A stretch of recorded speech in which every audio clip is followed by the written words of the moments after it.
আসসালামু আলাইকুম। আজ আমরা একটি ইনক্যান্ডেসেন্ট ল্যাম্প বা ফিলামেন্ট ল্যাম্পের রেজিস্ট্যান্স নিয়ে আলোচনা করব।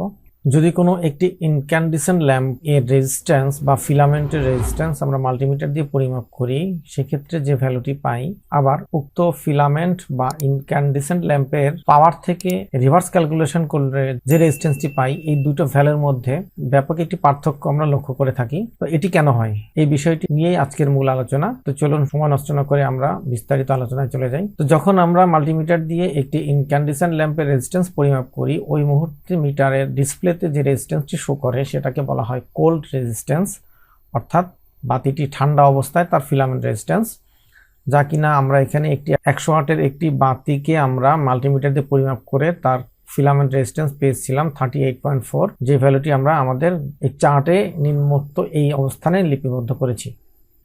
তো মূলত আমরা এখানে 4টি রিডিং নিয়েছি, টেস্ট 1, টেস্ট 2, টেস্ট 3 এবং টেস্ট 4। আমি এক এক করে সবগুলো চিত্রকে জুম করে দেখাচ্ছি। এখানে প্রথমে আমরা বাতিটিকে 75.1 ভোল্ট সরবরাহ করেছিলাম। সেই মুহূর্তে এই ওয়াট মিটার বাতিটির ওয়াট রিডিং দিচ্ছিল 18.24 এবং ওই মুহূর্তে কারেন্ট ফ্লো হচ্ছিল 0.242 অ্যাম্পিয়ার, যা কিনা এই চার্টের এই রোতে উল্লেখ করা আছে।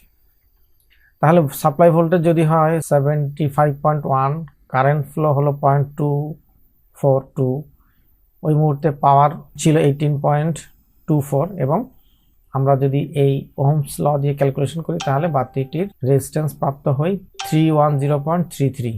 আবার টেস্ট 2 থেকে দেখতে পাচ্ছি যে আমরা এখানে 110.6 ভোল্ট সরবরাহ করেছিলাম, অর্থাৎ ভোল্টেজ কিছুটা বৃদ্ধি করেছি। সেই মুহূর্তে বাতিটি ওয়াট পাঠ দিচ্ছিল 32.89 এবং কারেন্ট ফ্লো হচ্ছিল বাতির মধ্যে দিয়ে 0.297 অ্যাম্পিয়ার, যা আমরা এই চার্টের দ্বিতীয় টেস্টের এই কলামটিতে লিপিবদ্ধ করেছি। সেই মুহূর্তে আমরা ক্যালকুলেশন করলে ওহমস ল থেকে বাতিটির রেজিস্ট্যান্স পাই 372.39 ওহমস। এবার টেস্ট 3তে দেখা যাচ্ছে যে আমরা সরবরাহ করেছিলাম 180.3 ভোল্ট।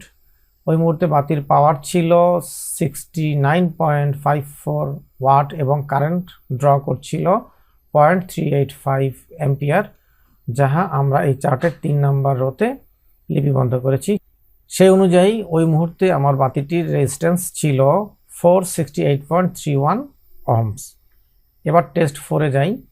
টেস্ট 4-এ যখন আমরা সরবরাহ ভোল্টেজ বৃদ্ধি করে 231.1 করেছি, ওই মুহূর্তে বাতির থেকে প্রাপ্ত ওয়াট পেয়েছি আমরা 101.6 ওয়াট এবং বাতিটি কারেন্ট গ্রহণ করছিল 0.439 অ্যাম্পিয়ার, যা কিনা আমরা আমাদের এই চার্টের 4 নম্বর রোতে উল্লেখ করেছি এবং সেই অনুযায়ী আমরা রেজিস্ট্যান্স পেয়েছি 526.42 ওহমস। তাহলে বন্ধুরা দেখতে পাচ্ছেন এই আলোচনা থেকে যে সরবরাহ ভোল্টেজ বৃদ্ধির সঙ্গে সঙ্গে প্রতিটি ক্ষেত্রেই আমরা পূর্বের তুলনায় রেজিস্ট্যান্স বেশি পেয়েছি।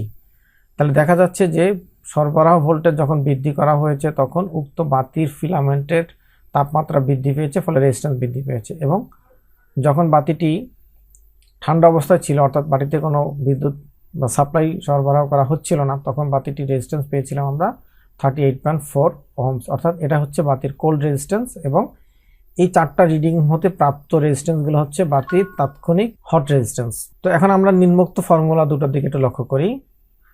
আর রেজিস্ট্যান্স বের করতে হলে V²/P, অর্থাৎ সাপ্লাই ভোল্টেজের বর্গকে যদি আমরা বাতির পাওয়ার দিয়ে ভাগ করি তাহলে আমরা রেজিস্ট্যান্স প্রাপ্ত হই। এটার বাতির একটি রেটেড ভোল্টেজ এবং রেটেড পাওয়ার থেকে ক্যালকুলেশন করে আমরা বাতিটির রেজিস্ট্যান্স পেয়েছিলাম 529 ওহমস। এটা হওয়ার কথা ক্যালকুলেশন অনুযায়ী, আমরা বাস্তবে পেয়েছি 526.42, এটা মোটামুটি কাছাকাছি। আবার যদি আমরা কোল্ড অবস্থায় যে রেজিস্ট্যান্সটি পেয়েছিলাম সেই রেজিস্ট্যান্স থেকে যদি পাওয়ার বের করি, তাহলে সেই ক্ষেত্রে পাওয়ারের ফর্মুলা হচ্ছে V²/R, অর্থাৎ ভোল্টেজের বর্গকে আমরা ফিলামেন্টের রেজিস্ট্যান্সের ভ্যালু দ্বারা ভাগ করলে আমরা ওয়াট পেয়ে যাই। দেখা যাচ্ছে যে 1377.6 ওয়াট, যেটা অ্যাবনর্মাল, বাতির রেটেড পাওয়ারের সঙ্গে মিলছে না। তাহলে এই কারণেই আমরা অনেক সময় বাতির ওহমস পরীক্ষা করে সেটা থেকে পাওয়ার ক্যালকুলেশন করলে আমরা কনফিউজ হয়ে যাই যে বাতির পাওয়ার স্পেসিফিকেশন অনুযায়ী লেখা আছে রেটেড পাওয়ার 100 ওয়াট, কিন্তু ফিলামেন্ট রেজিস্ট্যান্স থেকে প্রাপ্ত তথ্য দ্বারা ক্যালকুলেশন করে আমরা বাতির ওয়াট পেয়ে যাচ্ছি প্রায় 1300 ওয়াটের মতো। তো এখানেই আমাদের স্টুডেন্টদের মধ্যে একটা সংশয় বা খটকা তৈরি হয় যে আসলে এটি কেন হচ্ছে বা মিলছে না কেন বা ভুলটা কোথায়। তো এটাই হচ্ছে আসলে আমাদের না মেলার কারণ, অর্থাৎ বাতিটি যখন ঠান্ডা অবস্থায় আমরা পরিমাপ করব তখন যে ভ্যালুটা পাবো বা রেজিস্ট্যান্সটা পাবো সেটা হচ্ছে কোল্ড রেজিস্ট্যান্স, যা কিনা একটা মিনিমাম ভ্যালুতে পাওয়া যায়। এবং বাতিটিকে বিদ্যুৎ সরবরাহ করার ফলে উক্ত বাতি যে পরিমাণ ওয়াট আমরা পেয়ে থাকি সেই অনুযায়ী সেখান থেকে রিভার্স ক্যালকুলেশন করলে যে আমরা ওহমসটা পেয়ে থাকি সেটা হচ্ছে বাতির হট রেজিস্ট্যান্স। তাহলে আমরা শিখলাম বাতির কোল্ড রেজিস্ট্যান্স কাকে বলে, বাতির হট রেজিস্ট্যান্স কাকে বলে, কিভাবে আমরা একটি বাতির কোল্ড রেজিস্ট্যান্স মেজার করব এবং কিভাবে আমরা একটি বাতির হট রেজিস্ট্যান্স ক্যালকুলেশন করব। বন্ধুরা একটু খেয়াল করবেন, আমি বলেছি কোল্ড রেজিস্ট্যান্স মেজার করব এবং হট রেজিস্ট্যান্স ক্যালকুলেশন করব, অর্থাৎ হট রেজিস্ট্যান্স মেজার করা যায় না। ধৈর্য সহকারে এতক্ষণ ভিডিওটি দেখার জন্য সবাইকে ধন্যবাদ। আশা করছি লাইক, শেয়ার এবং সাবস্ক্রাইব করে পাশেই থাকবেন এবং নতুন নতুন ভিডিও তৈরি করার জন্য উৎসাহ প্রদান করবেন। সবাইকে ধন্যবাদ জানিয়ে আজকের ভিডিও এখানে শেষ করছি। আল্লাহ হাফেজ।